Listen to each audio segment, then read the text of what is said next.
सर्वांना good morning. आता उठले होते मी. सर्वात आधी ह्यांना गुड मॉर्निंग केलं, त्याच्यानंतर बाहेर आले.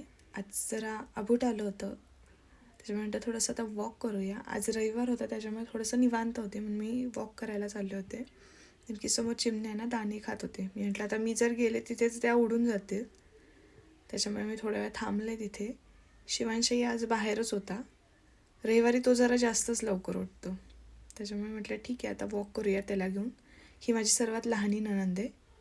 त्याच्यानंतर मी म्हटलं घरात जाऊन मी माझं आवरलं, ब्रश वगैरे केला. ब्रश झाल्यानंतर म्हटलं थोडं वरचं आवरून घ्यावं. हे वरचं आधी आवरून घेतलं ना मग नंतर जास्त काही कामाला राहत नाही. मग ते आधी सर्वात म्हटलं आधी अंथरुणं वगैरे आवरून घ्यावं, की रूमचं आधी आवरून घेतलं का मग बाकीचे कामं करायला काय नाही, मग दिवसभर आवरणं नाही होत. मग आधी रूममधलं सगळं आवरून घेतलं. ते आवरल्यानंतर मग ह्याला दूध दिलं होतं मी प्यायला, पण हा आता बाहेर येऊन बसला आहे दूध प्यायला.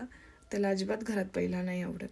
त्याच्यानंतर हिची आज स्कूल होती, त्यांच्या स्कूलमध्ये आज त्यांना जेवण होतं, त्याच्यामुळे तिला शाळेत जायचं होतं. तिला म्हटलं चल मी तुझा गोंडा घालून देते. त्यानंतर मी आंघोळ केली आणि लगेच धुणं लावून टाकलं. त्यानंतर भाजीची तयारी केली. आज रस्सा मेथी करायचं ठरलं होतं. आमच्याकडे एक रस्सा भाजी आणि एक कोरडी भाजी चालली. आता त्याच्यानंतर मी मिरची करू म्हटलं पिठातली, ती सगळ्यांनाच आवडते. मग मी पटकन भाजी वगैरे टाकली. सकाळीच सासूबाईंनी पोळ्या आणि भाकरी करून ठेवल्या होत्या, त्याच्यामुळे मला एवढा काही ताण नव्हता. आज फक्त भाज्याच करायच्या होत्या आणि भाज्या करायला काही जास्त वेळ लागत नाही. पिठातली मिरची व्हायला थोडा वेळ लागतो, पण काय नाही, होऊन गेलं ते पटकन. त्याच्यानंतर मी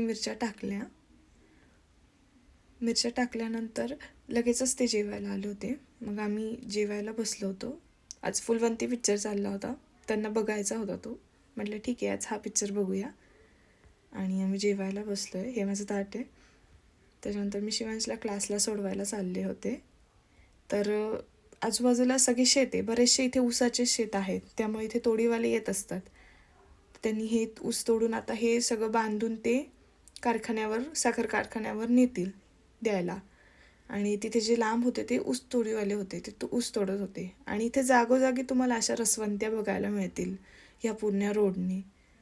नंतर शिवांशला मी क्लासला सोडलं, तर त्याचं चाललं होतं तू आज लवकर घ्यायला ये मला. म्हटलं बरं ठीक आहे. त्याच्यानंतर मी आले, दुकानात बसले होते, त्यांच्याशी थोडा वेळ गप्पा मारल्या. आज ते जरा बाहेर गेले होते म्हणून. चला भेटूया उद्याच्या ब्लॉगमध्ये. बाय.